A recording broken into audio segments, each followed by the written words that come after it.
sou Ana Paula do Apontatu, nosso sistema de gestão de ponto digital, e eu também estou na TV Relacionamento.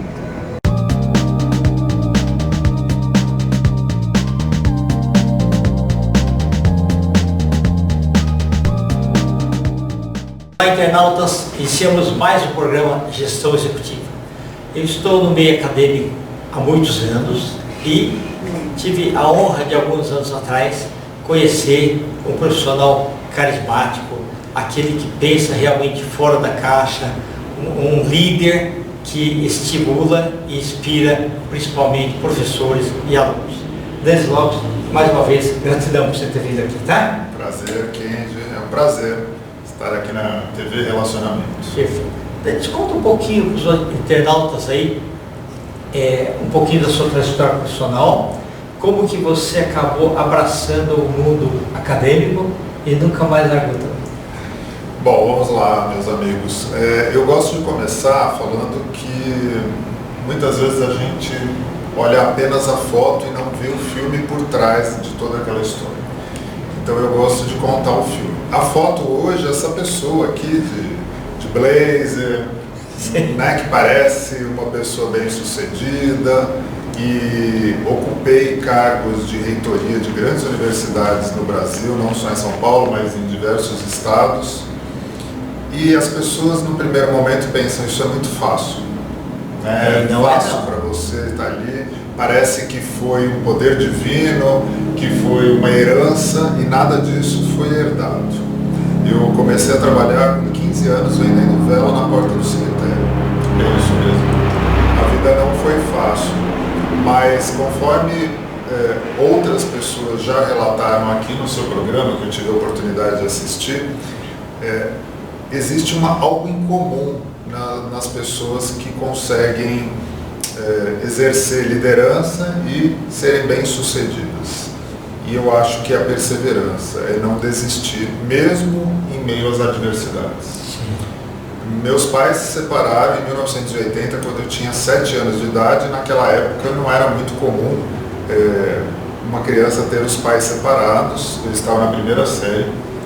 E hoje já é muito comum. Hoje já é bem mais comum, mas na época não era tão comum. E naquela época o meu rendimento escolar começou a declinar em virtude, né, da separação dos meus pais. E a minha professora da primeira série me perguntou, Denis, o que está acontecendo? Né? Queria falar com o seu pai. E eu disse, professora, eu não sei onde está meu pai. Ele foi embora, mas eu posso chamar minha mãe. Então ela virou e disse o seguinte, na sala, para todo mundo ouvir. Ela falou, então está explicado porque você é burro. Porque criança que tem pais separados fica burra. Não adianta falar com a sua mãe. Quem educa é o pai. Então, uma professora da primeira série, que você espera ter um acolhimento, eu tive esse tapa na cara. Mas eu mantive a resiliência e pensei, vamos seguir em frente, não adianta ficar sentado chorando, né? Eu sempre digo que as pessoas sempre me falam assim, mas Denis, você está sempre bem-humorado, você está sempre sorrindo, mesmo em meio às adversidades. E a gente tem uma escolha, né? Nós podemos passar por um momento de dor, de sofrimento, intensificando aquele sofrimento ou tentando deixar aquilo mais leve. Eu sempre procurei deixar isso mais leve. Então, aos 15 anos, num dia de finados, passando em frente a um cemitério, do outro lado da rua, em frente ao cemitério, tinha uma loja de flores, vendia flores, velas, enfim. E uma mulher na porta dessa loja me abordou e falou, garoto, você quer ganhar um dinheiro? Eu falei, claro, né? Eu falei, como é que faz? Ela disse, olha, tem aqui uma caixa com 20 maços de vela, você vai lá na porta do cemitério e vende. E eu falei, tá, como é que eu faço? Ela falou o valor, e depois de 20 minutos eu voltei na loja e falei, eu queria outra caixa. E ela falou, mas o que você fez com a outra que eu te dei? Eu falei, eu vendi, tá aqui o dinheiro. E até o fim do dia eu acabei com o estoque de velas dela. Puxa vida. Sem saber como é que fazia, não tinha técnica, não tinha absolutamente nada. Eu tinha apenas um talento, né, natural de conseguir me comunicar com as pessoas. Então, ela começou a me chamar esporadicamente para trabalhar nessa loja, de forma totalmente informal, esporádica, mas foi minha primeira experiência profissional. E a partir daí, até eu conseguir ingressar no ensino superior, que era meu objetivo, era minha meta, eu tinha certeza que somente após ingressar no ensino superior eu conseguiria mudar um pouco aquela minha situação. Mas até chegar nessa etapa, eu trabalhei de tudo quanto é coisas que a gente possa imaginar. E eu prestei o vestibular para entrar no Mackenzie, na cidade de São Paulo, que era uma universidade já era muito bem conceituada. Sim. E naquela época também não existiam tantas opções de ensino superior, né? As instituições de ensino eram muito limitadas, a poucas instituições. Fiz o vestibular e não sabia se eu seria aprovado ou não. Naquele momento eu não estava trabalhando, eu precisava desesperadamente trabalhar. Então, passando em frente a uma fábrica no Bom Retiro, um bairro tradicional de São Paulo, sim, tinha uma loja, uma fábrica da Olivetti, que na época fazia máquinas de escrever. E aqui vai um parênteses para os nossos sim, internautas mais jovens. Dê um Google aí no que é máquina de escrever, porque muita gente não sabe o que é isso. Mas eles fabricavam e consertavam máquinas de escrever. E tinha uma placa na porta da empresa, isso era muito comum antigamente, hoje em dia você não tem praticamente isso, mas você procurava emprego dessa forma também, olhando as plaquinhas, tinham placas de anúncio na porta das empresas, e eu vi uma placa, auxiliar de almoxarifado. Eu entrei, era um senhor italiano, e ele me abordou e falou, pois não. Eu falei, olha, eu queria concorrer a essa vaga aí que está anunciada na porta, de auxiliar de almoxarifado. Ele falou, essa vaga não existe. E eu sempre fui muito insistente, eu saí, fui até a porta, tirei a placa da parede e levei para ele. Eu falei, mas está aqui, ó. E ele começou a rir, ele falou, tá, mas essa vaga não existe mais. Eu falei, poxa, mas eu precisava muito trabalhar. Ele falou, por quê? Eu falei, porque eu fiz o vestibular para fazer o curso de Administração e Comércio Exterior no Mackenzie, mas se eu não tiver emprego, não tenho condições, minha família não tem como pagar. Ele falou, a única opção que eu tenho é você pegar esse jaleco, era um jaleco azul marinho, e trabalhar na fábrica consertando máquina de escrever. Eu falei, o senhor vai me pagar? Ele falou, vou. Eu falei, então eu topo. Peguei o jaleco, botei o jaleco e fui aprender a desmontar, consertar uma máquina de escrever que tem mais de 1000 peças, é um inferno aquele negócio. Sim. E entrei no Mackenzie. E no meu primeiro dia foi aquela sensação de vitória, consegui entrar no ensino superior. Mas eu fazia um curso numa instituição extremamente elitizada. Na minha turma deveriam ter uns 80, 90 alunos. Eu era um dos pouquíssimos que trabalhavam. E dos poucos que trabalhavam, eu era o único que trabalhava numa profissão, digamos, mais braçal. Porque eu chegava à noite na instituição, mesmo que eu me limpasse, eu chegava sujo de graxa.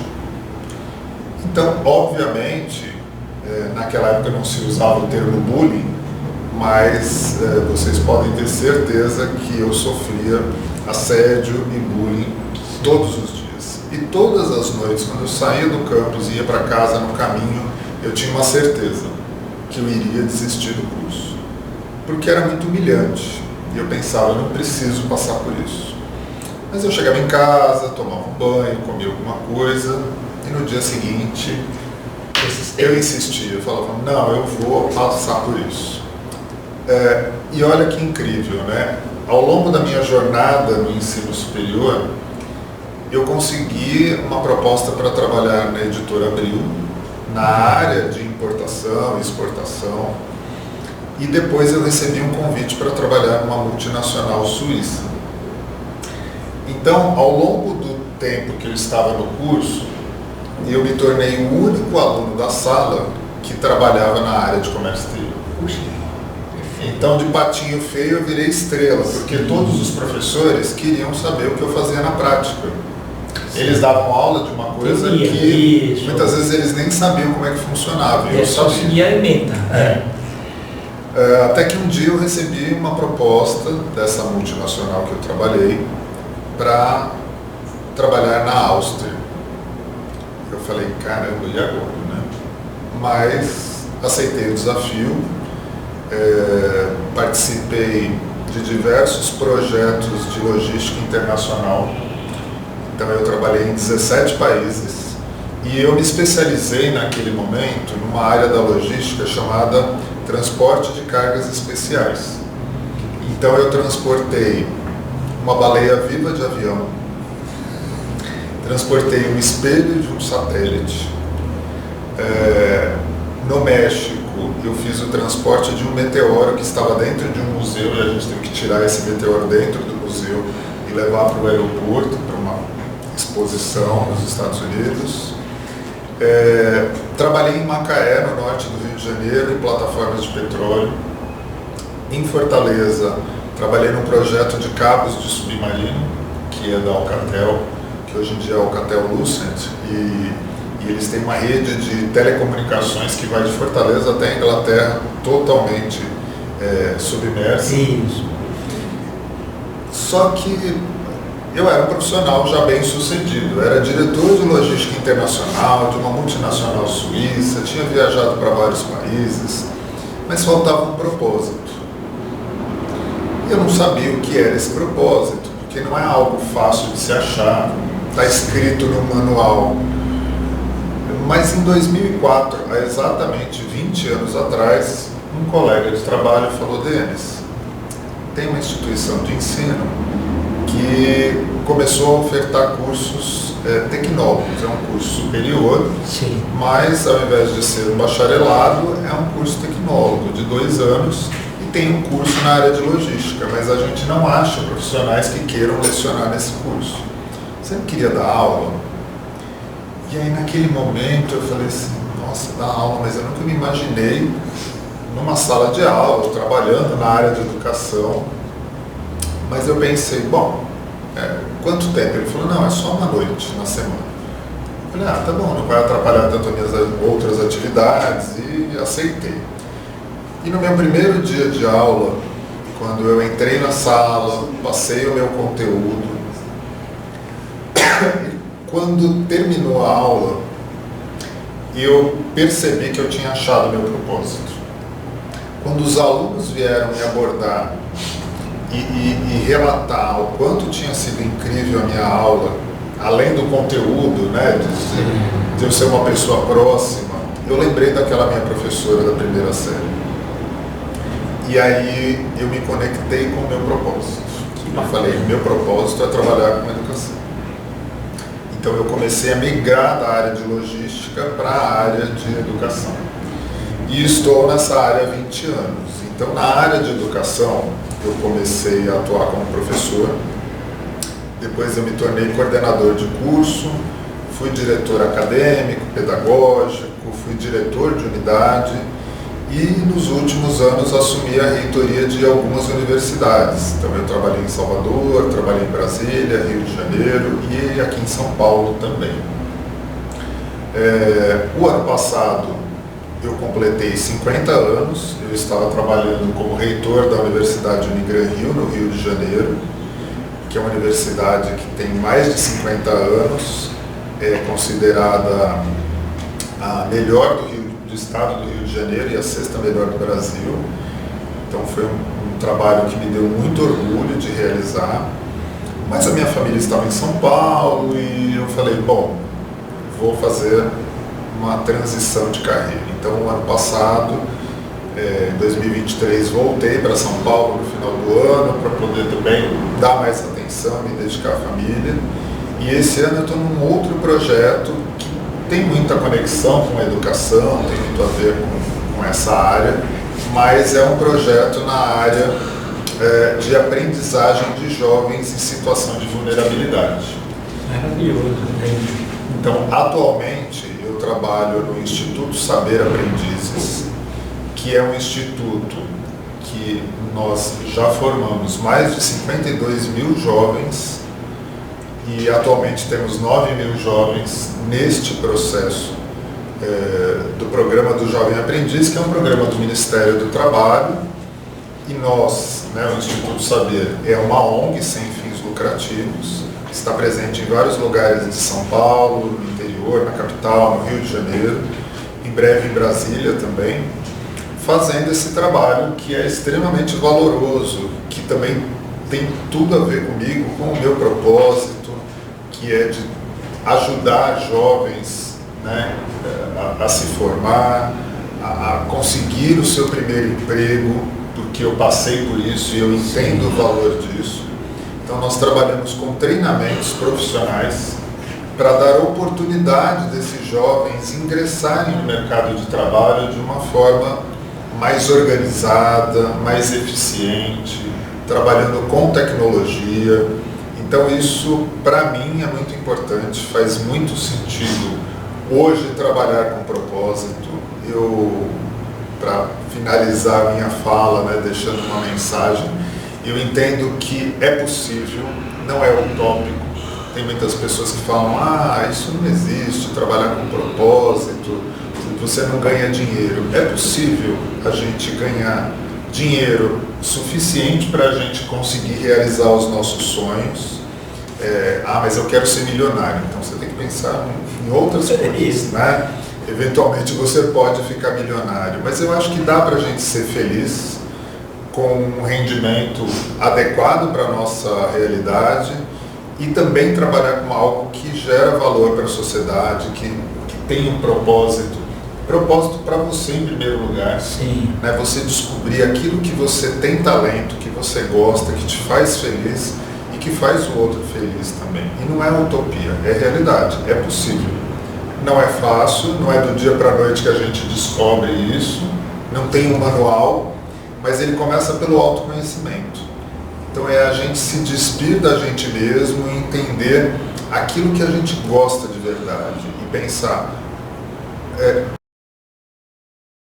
para o que o mundo espera, o que o mundo espera de mim, para que o que eu tenho como objetivo maior. Então tem uma expressão japonesa que você deve conhecer, chamado Ikigai. Isso. Ikigai é você fazer uma série de questionamentos, é uma técnica que você se questiona sobre vários aspectos da sua vida pessoal, profissional, amorosa, enfim. E você tenta achar quais são os seus propósitos.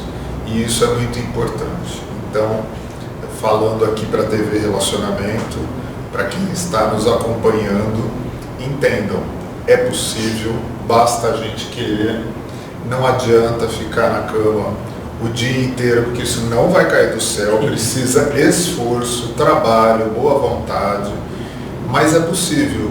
Então não deixe os seus sonhos de lado, como eu escuto sempre no final das entrevistas da TV Relacionamento, que as pessoas falam, acredite no seu sonho. É isso mesmo. Não adianta só acreditar, tem que arregaçar a manga e fazer acontecer. Perfeito.